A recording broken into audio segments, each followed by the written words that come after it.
Okay, let's jump right into this explainer. Today, we're unpacking a really chilling yet surprisingly inspiring Hindi story. It brilliantly mashes up supernatural horror with a profoundly powerful message about a young girl's right to an education. We're going to look at a narrative that takes your classic, run-of-the-mill ghost story trope and totally flips it on its head.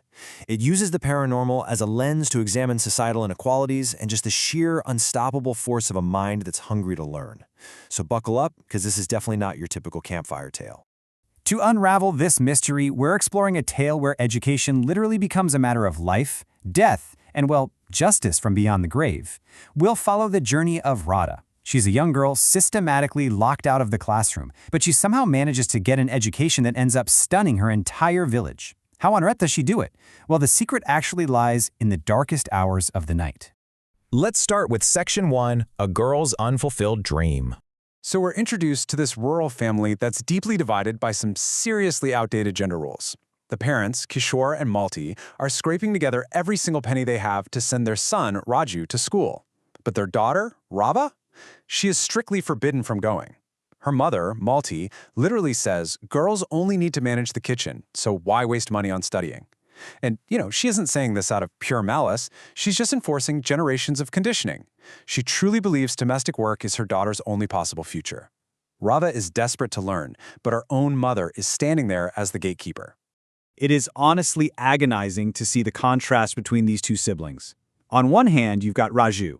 He's got all the privilege of an education, and he just totally squanders it. The kid actively fakes stomach aches to get out of class, complaining that school is awful and the teachers are mean. But then, flip the script and look at Radha. She is absolutely starved for the very opportunity her brother is throwing away. She literally cries herself to sleep over it. Whenever Raju leaves his bag unattended, she's right there, sneaking peeks at his textbooks, just trying to soak up whatever knowledge she can. It's a heartbreaking picture of unappreciated privilege right next to unfulfilled potential. Moving on to Section 2, The Midnight Ghost School. Picture this. It's the dead of night, pitch black. Radha is sitting awake, too sad to sleep. All of a sudden, she hears something strange. It's the distinct sound of a teacher speaking to a class, actively revising chapters for an exam. Radha is completely bewildered. Who in the world is teaching in the middle of the night? Her curiosity totally overpowers her fear of the dark, so she sneaks out, follows these mysterious voices deep into the woods, and stumbles right into the ruins of an old, broken-down school building. She creeps inside just to take a look and boom, the heavy wooden doors slam shut and lock right behind her. She's trapped. And when she looks at the front of the room, her blood just runs cold. The teacher standing there, not human. It is a terrifying Chudail, a witch-like ghost, and all the students sitting quietly at the desks are entirely spectral, phantom children. Radha is absolutely petrified.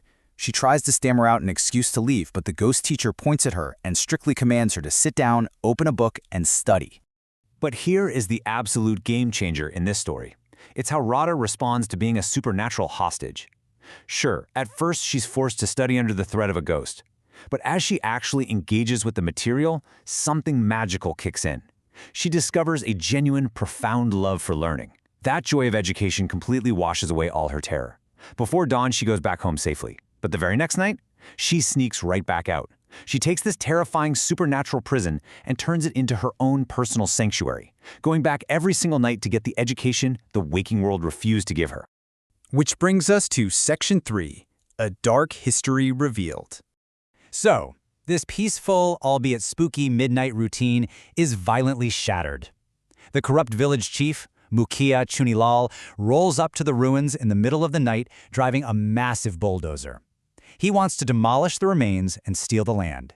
But as he drives forward, the ghost teacher and the phantom students materialize right in front of him, physically blocking the bulldozer.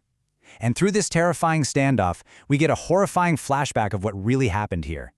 The Mukhiya's own father actually built this school as a charity for poor kids. But when the dad died, the greedy Mukhiya partnered with a developer to build a fancy hotel on the land. To clear the plot, he didn't just shut the school down, he literally locked the doors and burned the building to the ground, murdering teacher Sugandha and all those innocent kids inside. Confronted by the angry spirits of his victims, the Mukhiya falls to his knees begging for his life. But listen, there is zero mercy to be found here. In this act of poetic, terrifying justice, Teacher Sugandha and the Phantom children inflict their exact fiery fate right back onto him. They burn the Mukhya alive right there in the schoolyard. And Radha? She's hiding in the shadows of the classroom, witnessing this entire horrifying revenge play out. With their revenge finally complete, the spirits actually attain salvation. They're free to leave the earthly realm. But right before they vanish forever, Teacher Sugandha turns to a trembling Radha and delivers his final, incredibly empowering command. She tells her, "Fight with your family and complete your education." The ghosts fade away, leaving Radha alone in the early dawn, carrying this massive secret and a fierce, burning determination to fulfill her teacher's dying wish. And finally, Section 4, Triumph and Realizing Dreams. A few days pass, and Radha's family hits a wall of severe financial hardship. Right at this critical moment, a village quiz competition is announced. And get this, it's testing the exact curriculum Radha has been secretly mastering in the woods. The prize is a staggering 500 rupees. For a struggling family, that is a life-changing sum. It's real, tangible leverage.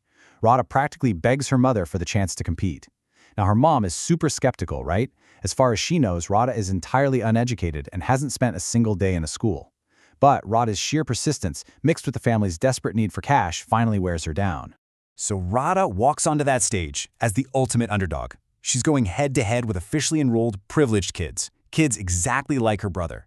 And she doesn't just hold her own, she totally dominates. She flawlessly answers these complex academic questions, pulling from all those midnight study sessions. To the absolute shock of every single person in the village, the supposedly uneducated girl wins the grand prize of 500 rupees. Her parents are just completely baffled. They pull her aside after the competition, demanding to know how on earth she knew the answers to such tough questions. And right there, Radha spills the beans. She confesses the whole thing. She tells them about the ruined school in the woods, the phantom classmates, and the fierce dedication of her ghostly teacher. Hearing the insane lengths their daughter went to just to get an education, her mother's outdated prejudices are entirely shattered, instantly replaced by undeniable pride. You see, Radha doesn't just win a quiz here. She literally breaks a generational cycle. Her mother deeply repents her old view that girls only belong in the kitchen. The very next day, Malti takes Radha by the hand, walks her right up to the village school, and personally enrolls her. Radha finally earns her rightful place in a real classroom, studying during the day. Taking a step back and looking at the whole arc of this story, we hit on something profound. The real horror here, it wasn't the supernatural beings in the woods. The ghosts were actually the heroes. The true monsters were the oppressive societal norms and that violent greed trying to extinguish a young girl's potential and rob poor kids of their basic right to learn. The true ghost Radha vanquished was the ghost of inequality. I want to leave you with this final thought as we wrap up this explainer. In this fiction, it took a literal intervention from the afterlife just to get a bright young girl into a classroom. So we really have to ask ourselves, what silent, invisible barriers to education are operating all around us in the real world today? Who is being denied a seat at the desk right now? And what are we going to do to tear those barriers down? Thank you so much for exploring this fascinating story with me. Keep asking questions and keep learning.